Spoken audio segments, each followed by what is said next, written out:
राज्य में ST bus हड़ताल का आज 15वां दिन है। महाराष्ट्र राज्य में राज्य परिवहन बोर्ड पिछले कई दिनों से विभिन्न मांगों को लेकर एसटी बस कर्मचारियों की हड़ताल पर है। उन्होंने कहा कि पिछले कई सालों से राज्य परिवहन निगम द्वारा वेतन के साथ हो रहे अन्याय के कारण कई कर्मचारियों ने आत्महत्या कर ली है और उनकी मृत्यु हो गई है। एसटी कॉरपोरेशन ऑफ महाराष्ट्र के कर्मचारियों की हड़ताल पर जाने की बारी थी। हड़ताल के बाद आम जनता को बहुत ही नुकसान हुआ। हड़ताल का पूरा फायदा यह है कि निजी बसों से लोग बेहताश किराया वसूल करके अपनी जेबें खाली कर रहे हैं, लेकिन महाराष्ट्र सरकार ऐसे लोगों को रोकने में नाकाम साबित हुई है। महाराष्ट्र के एरंडोल के जलगांव में एसटी बस कर्मचारियों के कर्मचारी किशोर मानकर ने हमारी मांगे पूरी होने तक की हड़ताल जारी रखने की धमकी दी थी। जलगांव बस डिपो के एक कर्मचारी ने खुद को मार डाला और सुसाइड नोट लिखा। अब सरकार और कितने लोगों को आत्महत्या करने के लिए मजबूर करेगी, यह तो आने वाला समय ही बताएगा। एरंडोल से सुनील देशमुख, आज का भारत न्यूज। रमेश पाटिल। अच्छा, कौन सी जगह पे आप आंदोलन कर रहे हो? हमारा एक ही मुद्दा है कि हमको शासन में विलीनीकरण के लिए हमने ये आंदोलन स्ट्राइक किया है। अगर शासन ये मानने को तैयार नहीं, अगर हमको विलीनीकरण नहीं हुआ तो तब तक हमारा स्ट्राइक पीछे नहीं होगा।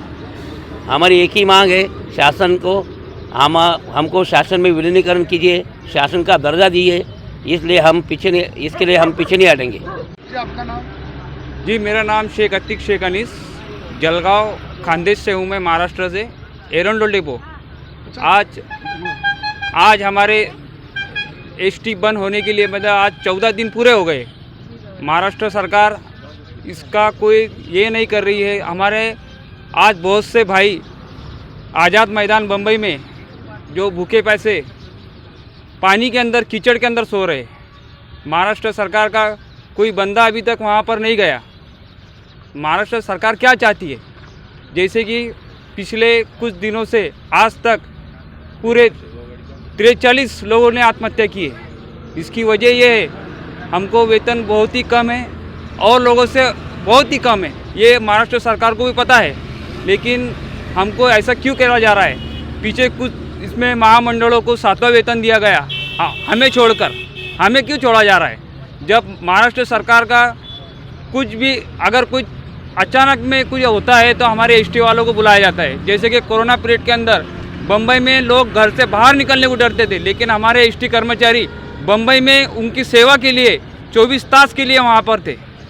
और कुछ लोगों को बॉर्डर पे छोड़ना हो और कुछ एम्बुलेंस के ऊपर ज़रूरत हो, गैस के लिए जो ऑक्सीजन लगा है दवा खाने के अंदर, वहाँ भी हम लोगों को यूज़ किया गया, लेकिन उसका मुँह बदला महाराष्ट्र सरकार ने नहीं दिया है।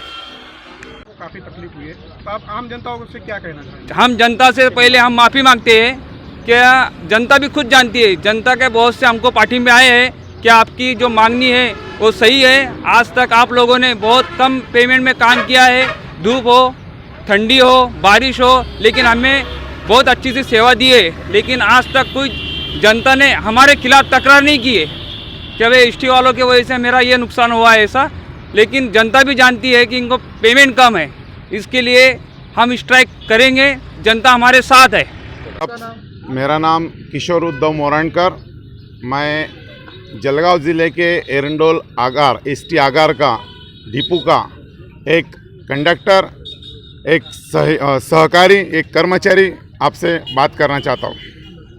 सबसे पहले मैं आप मीडिया को धन्यवाद देना चाहता हूँ कि आप मीडिया ने हमारे प्रति जो आत्मीयता अभी तक दिखाई, जो हमारी समस्याएं, जो हमारी मांगे थी, उसको जगत के सामने लाने का एक बड़ा साहस आप लोगों ने हमारे लिए किया।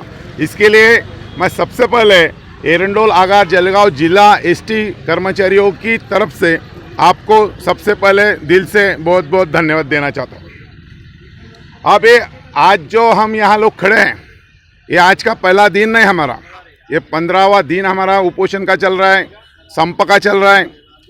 महाराष्ट्र का एसटी का काम ये पूरे जगत में, जग में सबसे नंबर 1 पे है। और सबसे बड़ा यदि कोई रोडवेज का या डिपो होगा या रोडवेज होंगी तो महाराष्ट्र की है। इसको एशिया खंड की सबसे बड़ी एसटी महामंडल कहते हैं महाराष्ट्र राज्य। इस चीज़ का हमें तो गर्व है। और वो हिसाब से हमने जनता के लिए अभी तक अच्छी तरह से सर्विस देने का पूरा प्रयत्न किया है, कोशिश हमारी रही है।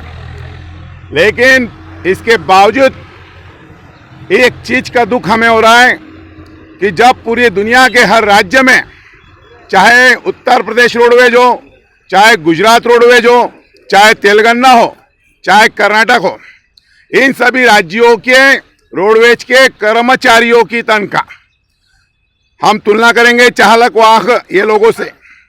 हमारे साथ तीसरे हमारे सहयोगी कर्मचारी है जो यांत्रिक विभाग में गने जाते हैं। अब जब हमारे को अब मेरा खुद का लेंगे तो मैं मेरा खुद का उदाहरण देना चाहता हूं। जब मेरे को एसटी में लग के 11-12 साल पूरे हो रहे तो मेरी तनख्वाह आज 16-17 हज़ार रुपये है और उसमें पीएफ वगैरह जाके मेरे हाथ में 12 हज़ार रुपये तनख्वाह आती है। आप मेरा ये आपसे सवाल है कि आप ये हमारे राज्य शासन से पूछिए, राज्य सरकार से पूछिए कि 12,000 में आपके कौन से डिपार्टमेंट का कर्मचारी आज 12 साल बाद नौकरी करने के बाद काम कर रहा है। यदि राज्य शासन एक कर्मचारी भी बताता है, एक विभाग भी बताता है कि 15 साल बाद नौकरी करने के बाद, 12 साल बाद नौकरी करने के बाद यदि 15,000 तनख्वाह उसकी होगी तो हम तुरंत पीछे हट जाएंगे।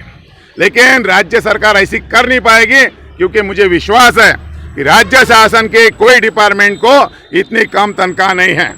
जिस डिपार्टमेंट में राज्य शासन का कर्मचारी काम कर रहा है उसकी न्यूनतम तनख्वाह ही 18,000 रुपये होना चाहिए। ये संविधान बोलती है, ये कायदा बोलता है और उस हिसाब से सब डिपार्टमेंट में तनख्वाह है।